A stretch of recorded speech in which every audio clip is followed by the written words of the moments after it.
Ao coração, este órgão tão lembrado nos momentos mais felizes e mais tristes da nossa vida. Mas se você tem se sentido desanimado ou entediado com a pandemia, saiba que existem inúmeros motivos para o seu coração continuar batendo firme e forte. Na verdade, o coração é um dos órgãos de um complexo de sistemas do nosso organismo que se assemelham a ruas, vielas e que vão permitir o sangue circular no nosso organismo. E hoje nós vamos conhecer os caminhos que o nosso sangue percorre dentro do nosso organismo, isso desde o coração até as partes mais distantes do nosso organismo.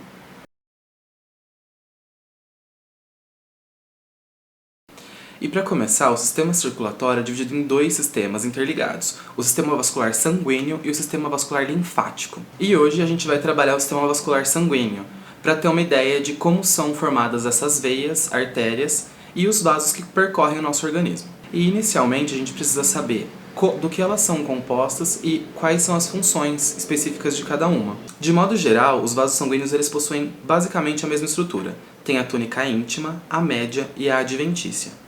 A túnica íntima é a que se comunica diretamente com as células e com o plasma sanguíneo, à luz do tubo. Ela é composta de células endoteliais apoiadas em tecido conjuntivo frouxo e que dá flexibilidade e maleabilidade a essa camada. Mais internamente a gente tem a túnica média, que ela é composta principalmente por tecido muscular liso e por fibras colágenas elásticas. Essa estrutura ela confere dilatação e constrição desses vasos, e isso controla o aumento ou diminuição da pressão sanguínea neles. Já a túnica adventícia, ela é a mais distante do sangue, e ela se torna gradualmente contínua conforme os vasos aumentam ou diminuem o calibre. Elas possuem fibras colágenas e elásticas, e importantes conexões com outros vasos que permite essa nutrição adequada dessa túnica. A diferença entre os calibres, ela se percebe por meio da composição de cada túnica. Quanto mais próximo do coração, mais espessa ela será. Isso para suportar a maior pressão advinda deste órgão. O nosso coração ele funciona como uma bomba hidráulica.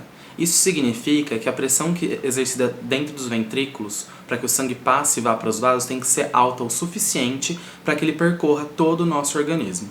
Ele também possui as mesmas camadas que a gente encontra nos vasos sanguíneos, só que no caso do coração, as camadas recebem nomes específicos. Temos então o endocárdio, o miocárdio e o pericárdio.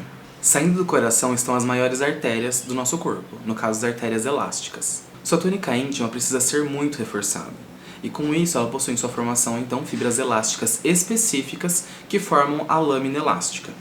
O mesmo pode ser dito da túnica média, ela é repleta de células musculares, fibras de colágeno e glicoproteínas. Toda essa resistência contribui para um fluxo uniforme dentro do vaso, isso para que no aumento da pressão os vasos não explodam ou que na diminuição as paredes do vaso colapsem. A túnica adventícia ela é pouco espessa e possui importantes conexões com vasos linfáticos, outros vasos sanguíneos e com os nervos. E esta é uma forma de aferir a pressão arterial e a qualidade do sangue circulante. Conforme as artérias se ramificam para chegar aos órgãos, a gente consegue notar uma diminuição de calibre e na estrutura das túnicas. É como se você saísse de uma rodovia com 4 faixas e barreiras de contenção para entrar numa avenida principal. Assim, a gente tem as artérias musculares. Elas ainda são muito espessas, mas a diferença mais marcante fica por conta da túnica média e da túnica adventícia. Elas são chamadas de artérias musculares porque o fluxo sanguíneo é controlado por células musculares lisas e pela túnica média. Assim, essa é a camada mais proeminente desse tipo de vaso. Essas artérias elas vão se tornando cada vez mais finas, formando artérias e arteriolas, vasos bem pequenos, sem lâmina elástica interna. A túnica média também é bem mais fina e sem a lâmina elástica. A adventícia ela é mais delgada e é de difícil visualização em lâminas de preparo histológico. E com isso a gente chega nos menores vasos do corpo, os capilares. Eles são tão finos que a sua túnica íntima possui apenas uma camada com poucas células. É aqui que ocorrem as trocas de gases como oxigênio e gás carbônico. Os nutrientes eles são levados às células e todos os compostos tóxicos são retirados e voltados à corrente sanguínea. Esses capilares eles possuem diferentes composições de acordo com a região onde estão inseridos e podem ser permeáveis ou não a determinado tipo de célula ou nutriente. Pronto, o sangue saiu do coração e chegou aos tecidos, mas isso é só a metade da história. Agora o sangue precisa retornar ao coração, baço, rins e outros órgãos que vão ser importantes para o metabolismo do organismo. No percurso de volta, o sangue ele passa pelas veias e vênulas, que já tem uma composição das túnicas bem distinta das artérias. possui mais camadas na túnica adventícia e na túnica interna. Isso porque recebem fluxo de outros vasos e se comunicam também com o sistema linfático. Ok, mas como que esse fluido volta para o coração? Com certeza você já tomou alguma bebida em um canudo e você percebeu que ao parar a pressão exercida pela sua boca no canudo, o líquido vai verter no copo novamente. E com isso a gente tem a principal diferença das veias, as válvulas. Elas fazem parte do endotélio e se ligam à túnica íntima.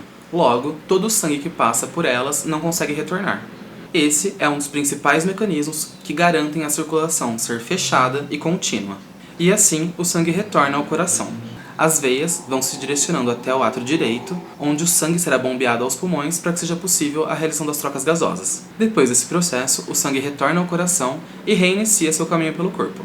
O funcionamento do coração é algo muito específico, e a gente não teria como abordar todo esse conteúdo nesse vídeo e fazer jus à complexidade desse órgão. Isso porque possui células específicas, fibras específicas e todas essas que contribuem para um processo de batimento cardíaco controlando esse fluxo sanguíneo no nosso organismo. Então deixa seu like e fala aqui nos comentários se vocês querem que a gente faça um vídeo sobre o coração.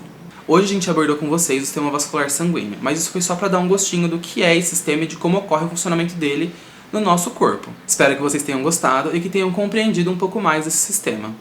Um abraço e até mais!